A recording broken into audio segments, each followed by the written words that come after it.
Assalamualaikum, jumpa lagi sama kita berdua nih. Sekarang masih liburan.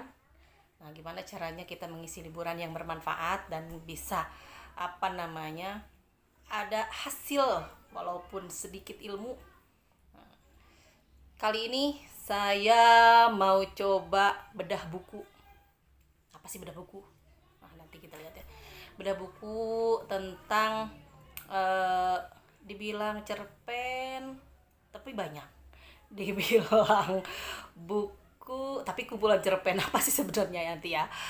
Buku apakah itu dan siapakah penulisnya? Nah, di sini sudah ada teman kita, rekan kita, sahabat kita yang baru lulus sekolah, baru lulus juga dari pesantren, tetapi dia ini pernah membuat buku tahun 2000 berapa? 18. 2018 pernah membuat buku, katanya buku gitu. Tapi nanti kita coba cek ya, betulan buku atau bukan. Jadi ada salah satu buku yang sudah terbit dan sudah dipublikasikan, sudah juga terjual. Alhamdulillah lebih dari 1000 eksemplar dengan yang goib.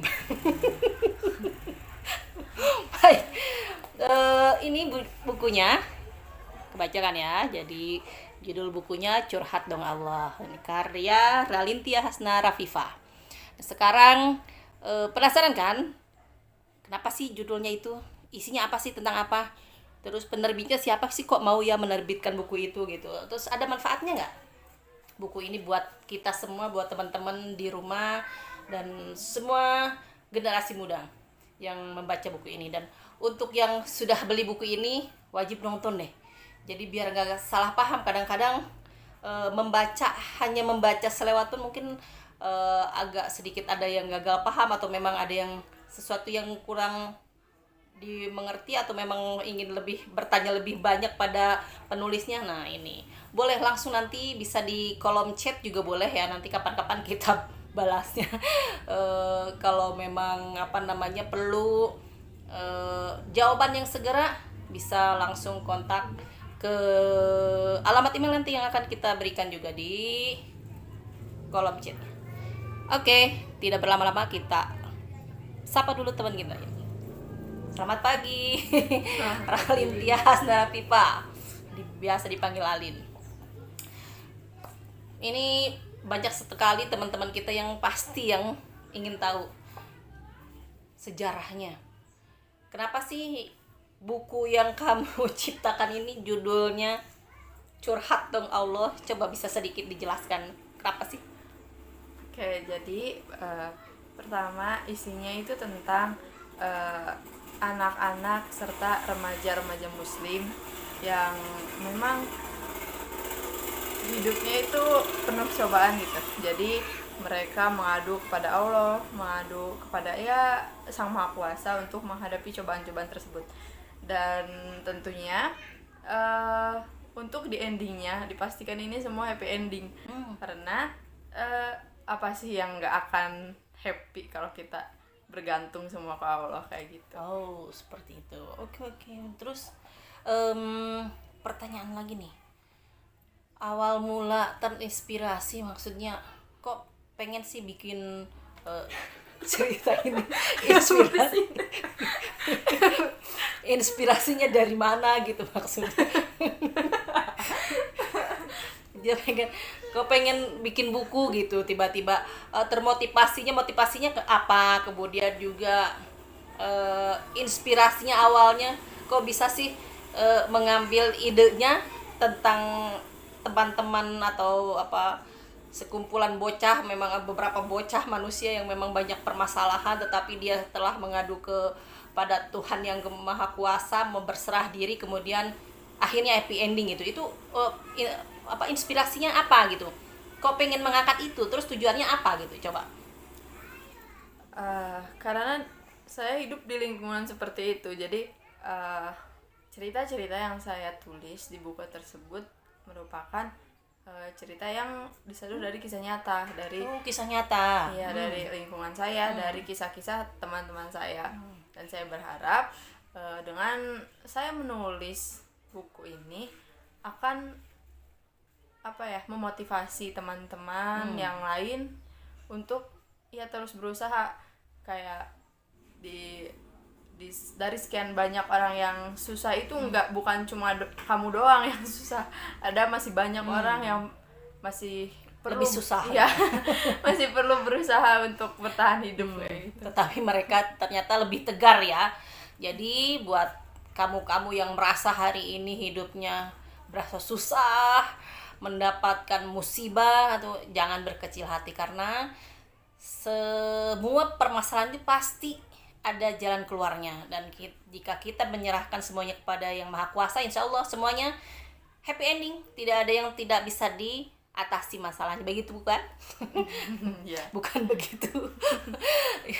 Jadi kita lihat lagi sebelum kita bedah isinya. Jadi ini saya juga melihat dari awalnya, ini sudah terlihat di sini ada persembahan, kemudian ada juga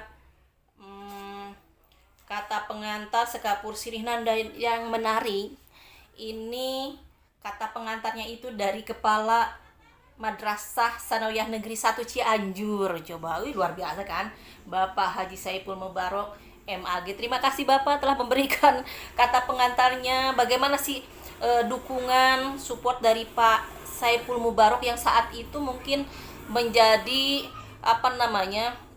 salah satu support bagi Alin ya, untuk menciptakan buku ini, untuk membuat buku ini. Dan beliau bersedia sampai berkenan untuk memberikan kata pengantarnya, dan dicantumkan di sini loh. Nah kan, lihat dicantumkan di sini nih. Terima kasih Pak Saiful. Jadi Pak Saiful Mubarok ini merupakan kepala madrasah saya sewaktu MTS, dan perannya juga begitu besar bagi saya dalam menulis buku ini. Saya sering konsultasi pada beliau, sering ya terkait apapun itu, termasuk dalam hal saat menulis buku ini. Dan Pak Saiful ini, setelah terbitnya buku ini, Pak Saiful pun meminta buku ini, beliau mendukung saya dengan cara membeli 10 eksemplar buku luar ini biasa. untuk terima kasih disimpan di perpustakaan sekolah, agar warga sekolah turut membaca karya. Jadi salah satu cara untuk meningkatkan literasi di MTS ya, mungkin dengan itu ya. Nah, ada lagi satu yang menarik, sekapur sirih. Nah, ini dia. Sekapur sirihnya, tahu nggak, luar biasa loh. Ini yang memberikan testimoninya sekapur sirih adalah Bupati Cianjur, Masya Allah, Haji Herman Suherman STMAP. Terima kasih Bapak Bupati, terima kasih supportnya kepada Ralintia. Nah, sebetulnya gimana ini caranya ya bisa mendapatkan seperti ini? Luar biasa, pasti dukungannya juga luar biasa kan buat buat Alin ini dari Pak Bupati. Terima kasih banyak. Gimana ceritanya, rasanya gitu di buku ini, di buku yang kamu tulis itu mendapatkan support yang luar biasa dari Bapak Bupati? Gimana rasanya sih?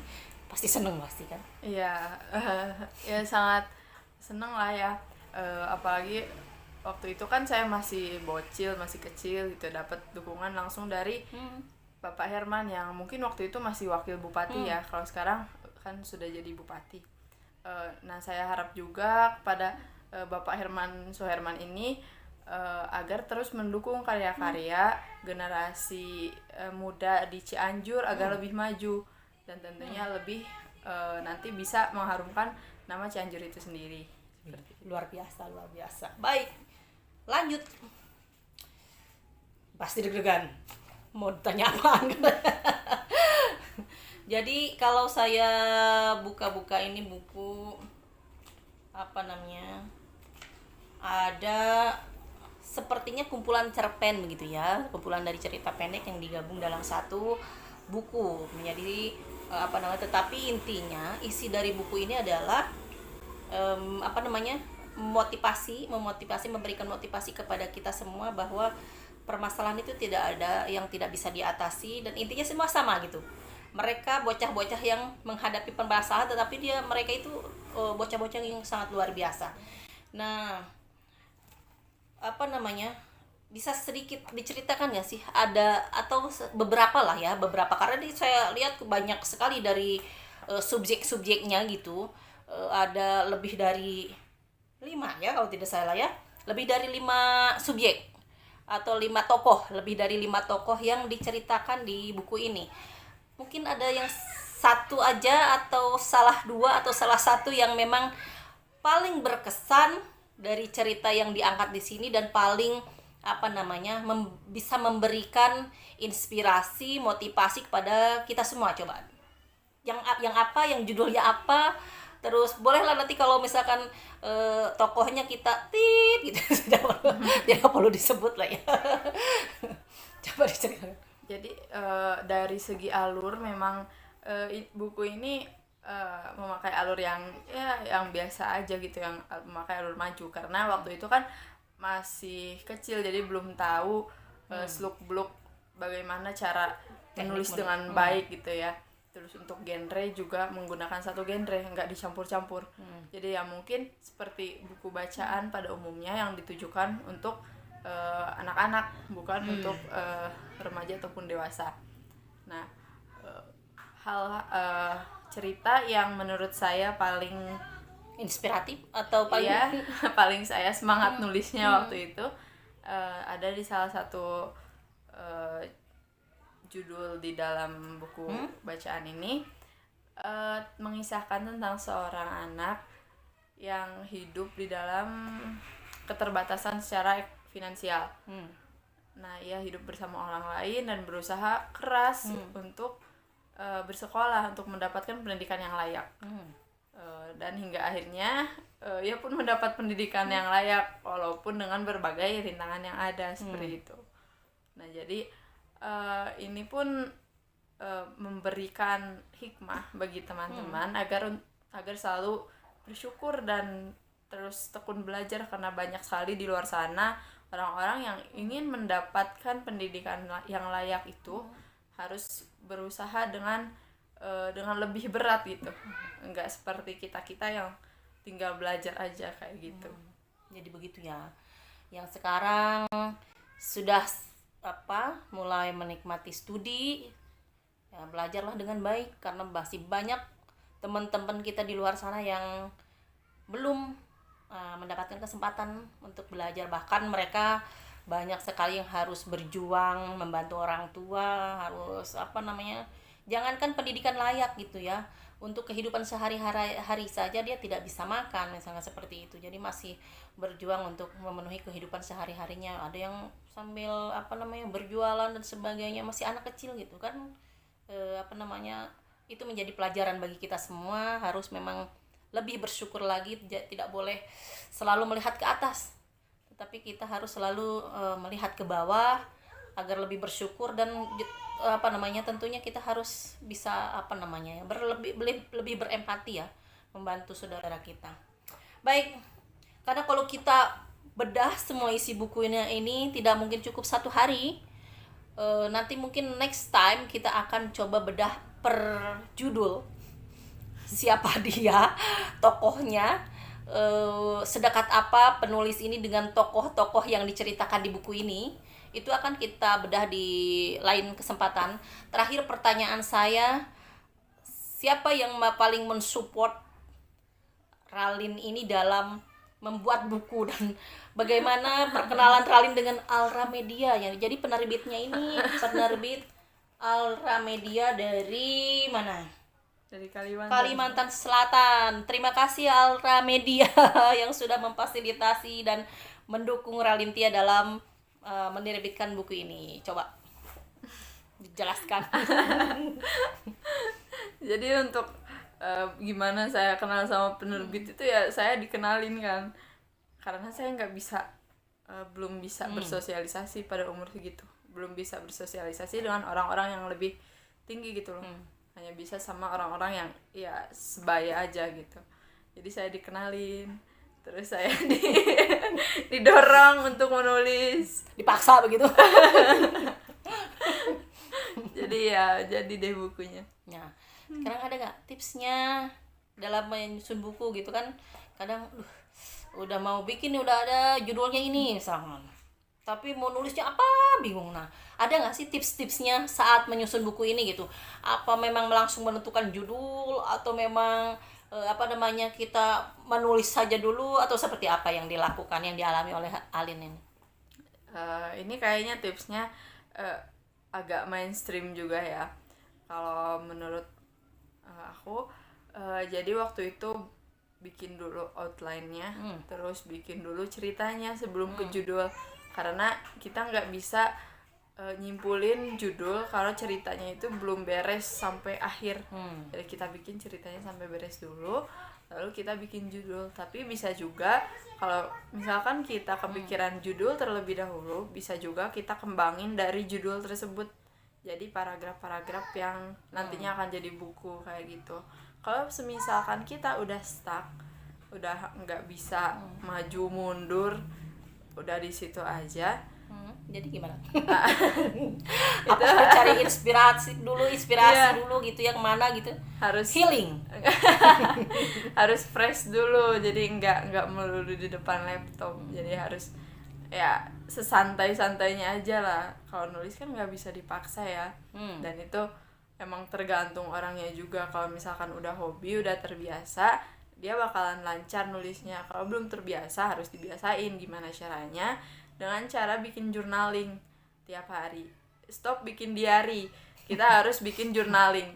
Kalau di diary kan kita bisa ngeluh, kata-kata toksik tuh keluar di situ semua. Tapi kalau journaling itu kayak contohnya kita bersyukur sama hari ini. Hari ini makasih Tuhan udah kasih saya kebahagiaan kayak gitu.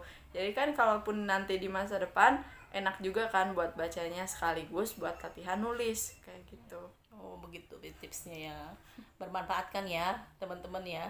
Baik, karena sudah hampir 20 menit belum ya? Belum, hampir 20 menit. Hampir 20 menit. Terus kita juga masih ada yang harus diselesaikan. Memang kita masih punya project Pilkades. Masih punya project di luar. Untuk kali ini kita cukupkan sekian.